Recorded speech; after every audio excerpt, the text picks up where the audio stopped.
Hello, hello. Welcome to Sentimental Pastimes. My name is Cheryl.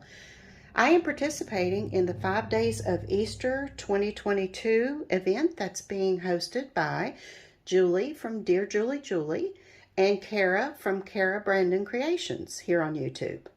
They have put together a collaboration between 26, I think, YouTubers that do journals, junk journals, art journaling, different kinds of paper crafting, and they have each come up with a digital kit specific for this event. You'll find both of them linked below, as well as their Etsy shops, and right now these kits are half price through March 31st. So if you see anything you like, go and grab it now while it's on sale. Anyway, this collaboration will take place each Wednesday and Friday from now till Easter. Linked below, you will also find the participants of this collaboration. Each of us will be using the same papers to create our own put our own spin on the designs. So that's what's fun. You can get so many good ideas of how to use the images and the papers that come with the kits and make your own Easter journal. So I am a little late to the party. I was a little late getting in, and therefore day one was on Friday. I'm just now getting my day one up, and then I will be on track on Wednesday. So for day one, I'd like to show you what I've got so far, and then we'll pick it up Wednesday and go on with day two, okay? Day one, we had these two sheets. This one is from the DearJulieJulie Easter 5 Days of Easter kit. It's absolutely gorgeous. These vintage images, they are just scrumptious. If you've known me any length of time, you know vintage is my jam. And also, this is the one from Cara. And these colors, this pink, is just beautiful. This is a collage sheet that she has created. So we were tasked and challenged to use these two sheets and come up with our own ephemera to put in our own Easter journals. So I have done that, and I wanted to show you what I've created. Now, I'll do a couple process videos throughout this collaboration, so but I just needed to get kind of caught up at this point, so I'll just show you what I've created.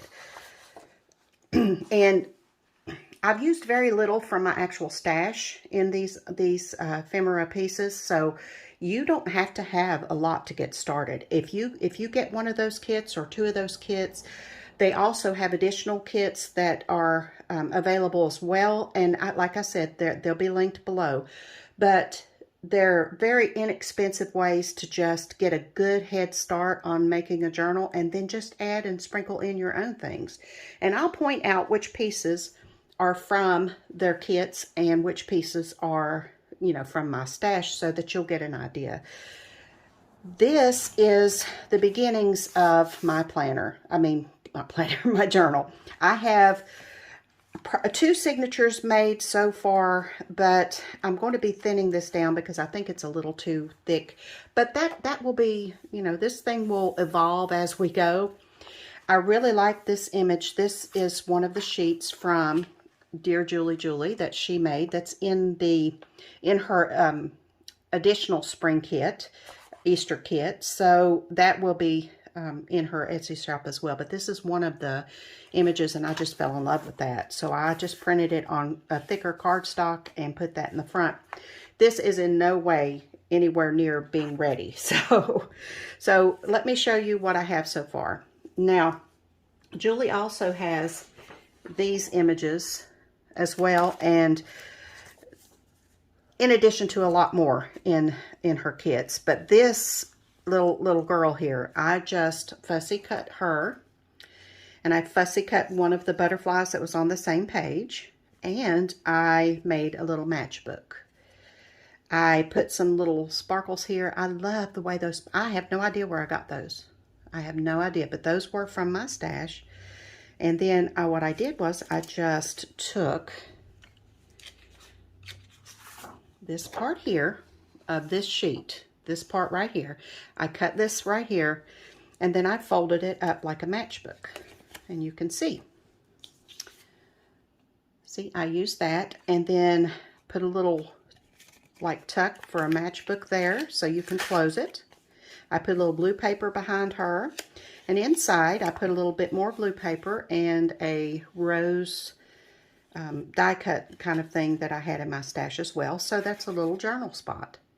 So I can put this in my journal and have it, you know, as a little place to write down a memory or a little poem or a thought or something like that. I can also write on the back if I want to, if I don't attach it to the page. So that's the first thing that I made.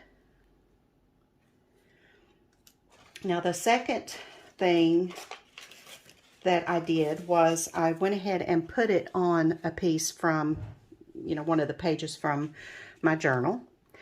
I had this butterfly sticker, and that is some more of those little sparkles, and I'm planning on using them. They're kind of like sequins, you know. I plan on using them throughout the journal to, you know, kind of give it some cohesiveness. And this image is from Julie's page here. I just glued it down on three sides, and I put a tulip sticker on here that's a little glittery that was on the same page as this. I think I got those at Hobby Lobby, I think, on sale.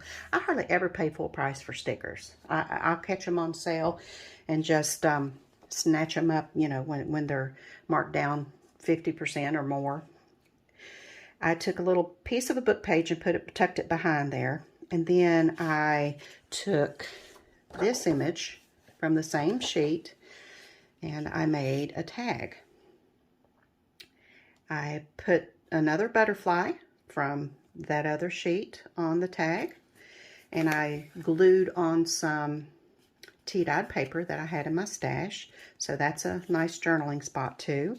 And then this tag was in my stash. So I'm not really sure where I got that, but I inked up all the sides. This went very well color coordinated with what I had going on this page. So I just stuck that down in there too.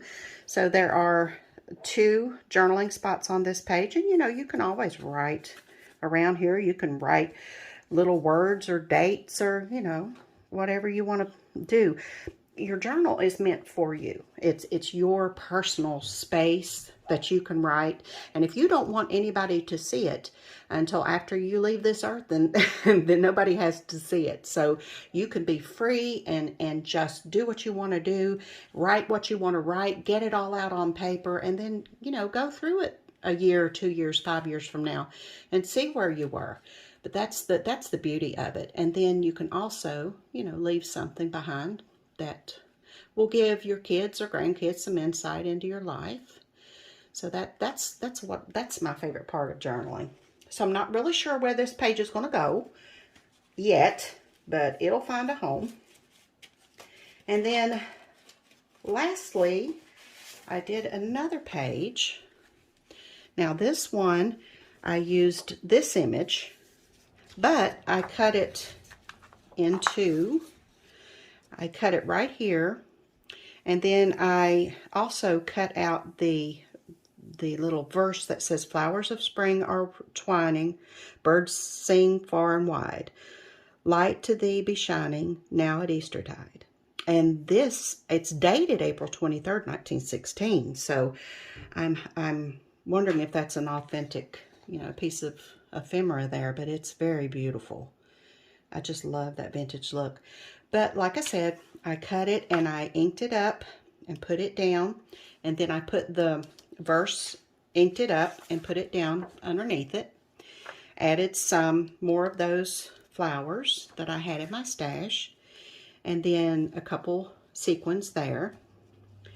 But I also took this image from Cara's page and put some washi here, and you can unfold it, and there's the image from Carrie's right there. And then if you unfold it again, you'll find this image. And I folded both sides of this image, stuck it down, and made a pocket. See? So, and this tag came from another one of Carrie's kits that you'll be seeing more of later, or you can go to her Etsy shop and look at her spring folio kit. I think this was in that one, or the spring journaling. She's got 2 additional kits in addition to the five days of Easter. So this is from that. So this is a nice little journaling spot. You can write there, you can write here and here. And then when you fold it up, your writing is hidden. So unless someone opens that, they're not going to see what's written. So it's a little hidden. And I just love those little ears sticking up from that. But I like that I left enough of the writing that it actually looks like it's a part of that picture. See? So I'm very happy with what I've come up with so far. And I'm anxious to move on to day 2 and see what I can figure out and get some more of this journal put together. I have, let me show you this. My son did some eco dyeing for me. Look at this paper. He took leaves and plants, different kinds of I think he had pokeberries and some food coloring, and I don't know what all he used. But look, you can see the flower in there. Look. But it is just the big leaf. See? It's just gorgeous paper. I get him to make me some every time he comes in because I am just in love with this paper. I just can't get it. Look. I can't get enough of it. Look. Look. It's just gorgeous. So all the links that you need will be below, like I said, and go check out how everyone else used the same 2 pages in the collaboration. Give them a like, a subscribe, tell them I sent you, and I'll be back on Wednesday with part 2. Until then, happy journaling.